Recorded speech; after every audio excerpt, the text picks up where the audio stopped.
Sobre la pregunta de cuál es el origen del derecho, se han ofrecido diferentes respuestas a lo largo de la historia de la humanidad e incluso se han desarrollado diferentes teorías explicativas y aquí te voy a resumir algunas de estas.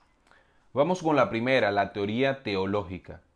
La teoría teológica está fundamentada principalmente por las ideas de Santo Tomás de Aquino, un fraile teólogo y filósofo católico del siglo XIII, muy conocido por hacer compatibles las ideas de Aristóteles con la fe católica y crear una teología sistemática. La teoría teológica explica que el derecho emanó de Dios mismo y que el hombre conoció al derecho por medio de la revelación divina. Es decir, que el derecho es algo creado por el mismo Dios y por tanto es algo eterno que no cambia, que está íntimamente ligado a la divinidad y en consecuencia el hombre solo conoce el derecho porque Dios se lo revela. De acuerdo con Santo Tomás de Aquino y la teoría teológica, existen diferentes clases de leyes. La primera es la ley eterna. Esta es el orden eterno que reside en el pensamiento mismo de Dios y que gobierna todo el universo, y por lo tanto los hombres solo pueden conocer a esta ley eterna mediante la revelación. La segunda es la ley natural, la cual se conforma por los descubrimientos que el pensamiento divino le permite alcanzar al ser humano a través de su propio razonamiento, para que el hombre a partir de su racionalidad saque conclusiones manifestadas en reglas y principios. Ten en cuenta esto, a diferencia de la ley eterna, el conocimiento de la ley natural no se obtiene únicamente por la revelación, sino por la razón guiada por el pensamiento divino. Y por último tenemos a la ley humana. La ley humana es de la que disponen los hombres para regirse, es la que normalmente conocemos, y la cual a su vez está sometida a la ley natural y por tanto debe ser coherente con esta para ser válida. En resumen, tenemos que de acuerdo con la teoría teológica, el origen del derecho reside en Dios mismo, en el pensamiento de Dios, lo que se conoce como ley eterna, que a su vez permite a los hombres conocerla a través de principios y reglas claras, lo que se conoce como derecho natural, y que luego el hombre hace una serie de silogismos que le permiten hacer la ley humana, que es la que conocemos y vemos en forma de leyes de la República. Sobre la teoría teológica, debemos tener muy en cuenta que de acuerdo con este pensamiento, la ley humana solo es válida y debe ser obedecida siempre que esté acorde con la ley natural. Ahora vamos con otra teoría, la teoría contractualista. Esta teoría parte del pensamiento ilustrado de Jean-Jacques Rousseau, quien desarrolló la tesis del contrato social. Según Rousseau, el hombre primigenio es un hombre bueno, sin maldad, pero que a medida que fue acumulando bienes y riquezas fue necesitando de códigos de conducta que entonces promovió con otros mediante la suscripción de un contrato social donde todos los pertenecientes a un grupo determinado se obligaron para ceder parte de su autonomía a la configuración de una voluntad general. Esta voluntad general crea al Estado y crea a los derechos, que ahora ya no se conocen como derechos naturales, sino derechos civiles, porque son elaborados por los seres humanos y son protegidos por el Estado producto de ese contrato social, cuyas cláusulas, a diferencia que las leyes naturales, sí son modificables y varían con el tiempo. Esta teoría contractualista saca parcialmente a la divinidad del juego de la creación del derecho en la medida que sus impulsores advierten que no se puede conocer la voluntad divina y que el origen del derecho no es otro que el propio acuerdo de los seres humanos. Ahora vamos con la teoría de la escuela sociológica. La escuela sociológica plantea que el origen de los fenómenos sociales como el derecho no es otro que la solidaridad social y la cooperación de los grupos. Miremos este aforismo escrito en latín. Los juristas romanos escribieron este aforismo, esta deducción del derecho y la naturaleza del ser humano. Decían, si hay hombre, hay sociedad. Si hay sociedad, hay derecho. Y entonces, si hay hombre, hay derecho. Este es un pensamiento que nos advierte varias cosas. Uno, que el hombre es un ser social que vive en sociedad y necesita la sociedad. Dos, que donde quiera que haya sociedad habrá derecho. Y tres, que el derecho es un producto de la propia naturaleza humana. Ahora, que lo hayan dicho hace más de 15 siglos no significa que esto sea cierto ni mucho menos. Por eso en este momento hazte esta pregunta tú mismo. ¿El ser humano solo puede vivir en sociedad? ¿Es de la naturaleza del ser humano ser parte de una sociedad? Mientras te lo piensas, puedes poner en pausa el video 30 segundos y luego reanudarlo. y una vez te lo piensas puedes darnos a conocer tu opinión en los comentarios. Como sabemos, los romanos fueron los herederos de gran parte de la cultura griega, por eso nos sorprende que esta idea del ser humano como ser social tenga sus raíces en el pensamiento de Aristóteles, maestro de Alejandro Magno, que ya había advertido en el siglo IV a.C. que el ser humano es un ser social por naturaleza. Es decir, que los humanos necesitamos de otros humanos para poder convivir, y esa socialización con los otros es parte de la naturaleza propia del ser humano. Por tanto, no puede haber un hombre que no vive en sociedad, o por lo menos eso dice Aristóteles. Entonces, para estudiar derecho debemos tener muy en cuenta este fundamento de la teoría social. El ser humano es un ser social por naturaleza. Ahora observemos un poco de la evolución de la sociedad. No importa si eres creacionista, es decir, si crees literalmente en la creación del hombre a imagen y semejanza de Dios, o si por el contrario crees en la teoría científica de la evolución del hombre a partir de otras especies antecesoras como lo sustentó Darwin, teoría que tiene un gran respaldo científico y que hoy incluso encuentra defensores en personajes como el propio líder de la Iglesia Católica, el Papa Francisco, que ha dicho que las teorías científicas no son incompatibles con la existencia de un creador, sino que al contrario, la requieren. Interesante.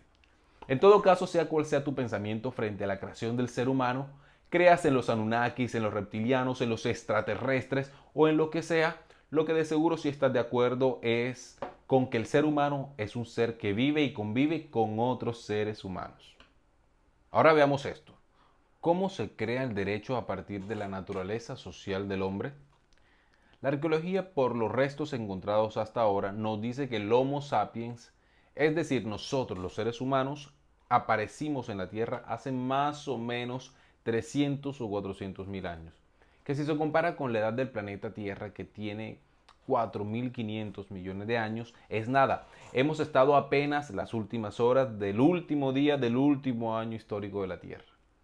Si nos remontamos al Paleolítico, que es el periodo más largo de existencia del ser humano en la Tierra, periodo que se extiende más o menos desde hace 3 millones de años hasta hace unos 12.000 años, la vida del hombre durante esta época se caracterizó por ser nómada y ser un cazador-recolector. Los humanos vivimos de un lado para el otro y nuestros alimentos principalmente eran los vegetales que se recolectaban y la carne que se cazaba o se obtenía por carroñeo. El ser nómada fue una forma de subsistencia, pues los seres humanos vagábamos buscando siempre mejores territorios con oportunidades para la recolección y la caza de animales, y al ser una forma de subsistencia hizo que los seres humanos cooperáramos con nuestro grupo cercano para hacer nuestros refugios, dividirnos las tareas y hacer estrategias para cazar. En este periodo aún no había distinción entre el derecho y las normas religiosas, morales, ni con las tradiciones y costumbres. Luego vino la Revolución Neolítica, también llamada Revolución Agraria, etapa donde nace la agricultura y los humanos aprendimos a hacer plantaciones, a domesticar animales y a tener rebaños, donde ya no tenemos que movernos de un lugar a otro, sino que echamos raíces en una tierra determinada. Estas nuevas condiciones de vida hicieron que los hombres tuviéramos estructuras sociales más complejas. Es en esta etapa donde nacieron las aldeas y los grupos de aldeas. En este periodo el derecho sigue indiferenciado con las normas morales y religiosas.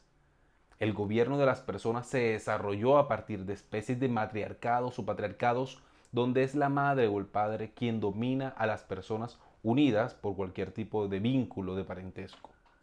Posteriormente, con las aldeas nacen los grupos y clanes, es decir, ya no solo grupos conformados por parentesco, sino otro tipo de vínculo como por ejemplo la tierra donde nacieron los integrantes del grupo o la religión, lo cual hace que se conforme una estructura social más elevada donde predominan las costumbres y las creencias religiosas, pero donde por ejemplo se empieza a tomar conciencia de la importancia del grupo frente al individuo.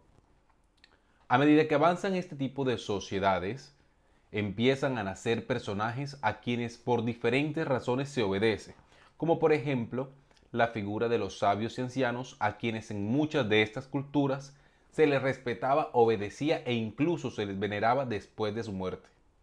Es en esta etapa desde donde nace todo ese respeto y veneración hacia los ancianos que aún hoy se conservan en diferentes culturas. Luego en esta evolución de la sociedad y muy seguramente debido a la defensa de la tierra o a su conquista, los grupos de humanos se empezaron a unificar y le comenzaron a conferir autoridad a un jefe que podía ser, por ejemplo, el más fuerte de los guerreros. Este caudillo desempeñaba todas las funciones posibles, de juez, de legislador, de guerrero, todas. En esta etapa aún no había diferenciación entre lo que es derecho y lo que es moral o religión. Las personas actuaban o se abstenían de actuar por el miedo a la autoridad del jefe o el temor al castigo divino y humano o por la presión del grupo del cual hacían parte.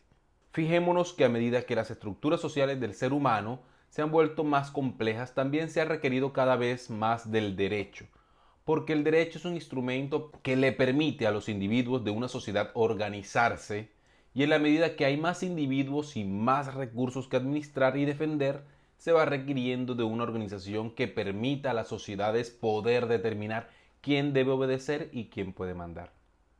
En las primeras formaciones sociales como los grupos, los clanes e incluso con las primeras ciudades no existía un derecho como lo conocemos hoy, porque las reglas y los comportamientos de los individuos dependían de sus consideraciones religiosas y sus costumbres. Durante mucho tiempo la religión y la tradición fueron y siguen siendo determinantes de las conductas humanas. Los humanos hemos actuado de determinada manera porque así te lo ha explicado tu sacerdote, porque así te lo dice tu libro sagrado en el que crees, porque así siempre han actuado en tu familia, tus amigos, los que conoces. Es decir, las actuaciones humanas han dependido de las creencias de acuerdo con el entorno. En resumen, la teoría de la escuela sociológica explica que el derecho nace como una construcción de la sociedad a partir de la necesidad del ser humano de ordenar su conducta en sociedad. Y por tanto, a medida que las sociedades se van complejizando, el derecho empieza a desarrollarse y eventualmente comienza a diferenciarse un poco de la moral, las costumbres y la tradición. Pero regresemos a la pregunta de cuál es el origen del derecho. Ya hemos visto cómo sobre esta pregunta se han ofrecido diferentes respuestas a lo largo de la historia de la humanidad. Teorías teológicas, contractualistas, históricas, sociales. Por mi parte, considero que la teoría de la escuela sociológica es la más satisfactoria, pues coloca de presente que el derecho fue creándose en diferentes etapas de acuerdo con el grado de sofisticación y complejidad de los grupos sociales, hasta llegar al tipo de sociedad en la cual nos encontramos hoy. Pero esta es mi perspectiva. Si te gustó este video, suscríbete y dale mano arriba. Mi nombre es Edgar Fuentes y nos vemos en un próximo video.